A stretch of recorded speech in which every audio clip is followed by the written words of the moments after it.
waktu habis gara-gara masalah ini aja.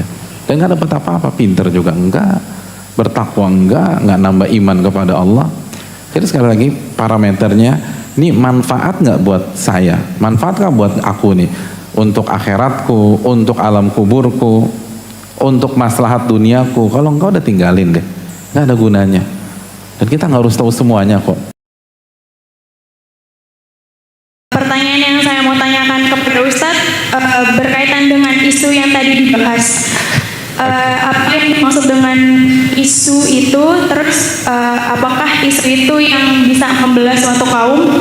Terus kalau misalnya kita dengerin isu seperti politik atau misalnya kayak gosip yang lagi berkembang di masyarakat, itu kayak gimana Ustadz?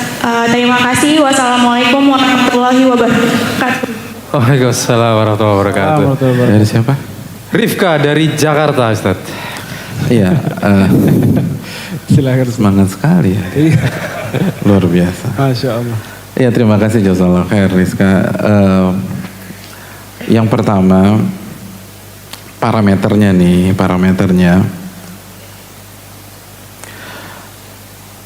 kembali kepada hadis Abu Hurairah ya, min husni islamil mar'i tarkuhu ma la ya'ni. Salah satu tanda kebaikan agama seseorang, salah satu ciri berkualitasnya Islam kita, hijrah kita, tarkuhu ma la ya'ni. Seseorang itu meninggalkan hal yang tidak bermanfaat buat dia, hal yang gak ada hubungannya buat dia, apalagi yang merusak agamanya.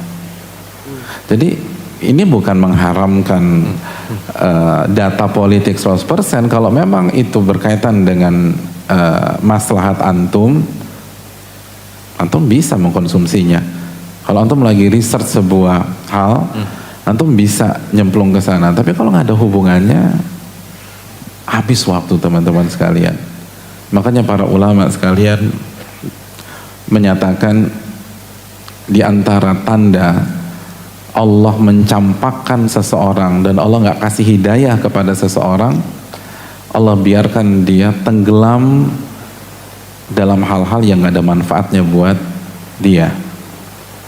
Dan itu benar. Makanya kan Al-Maidah 4142 itu sebatas sama'un.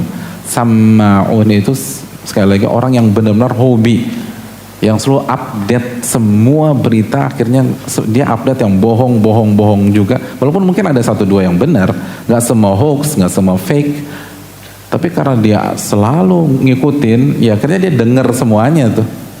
Itu yang Allah kasih fitnah sama dia. Dan sekali lagi PR kita masih banyak lah. Kita masih belum tahu tafsir surat Al-Fatihah. Kita masih banyak dari kita yang belum tahu tafsir surat Al-Ikhlas. Kalau kita ditanya hari ini min syarril waswasil khannas, tahu nggak tafsir al-khannas itu apa? Jadi buat apa kita bicara hal-hal yang besar tapi hal basic kita nggak tahu? Semua orang-orang besar itu kuat di basic teman-teman sekalian. Jadi banyak hal yang kita nggak tahu. Itu kalau misalnya ketika antum misalnya anak muda misalnya sangat identik dengan pernikahan atau merit, masih banyak orang yang mau nikah nggak ngerti konsep dari pernikahan. Yang udah nikah nggak ngerti sama sekali gimana jadi suami yang benar, jadi istri yang benar. Yang punya anak 1, punya anak 2, punya anak 3 nggak ngerti apa-apa tentang pola pendidikan anak, gimana konsep anak. Tapi udah ngikutin si A, ngikutin si B, ngikutin si C.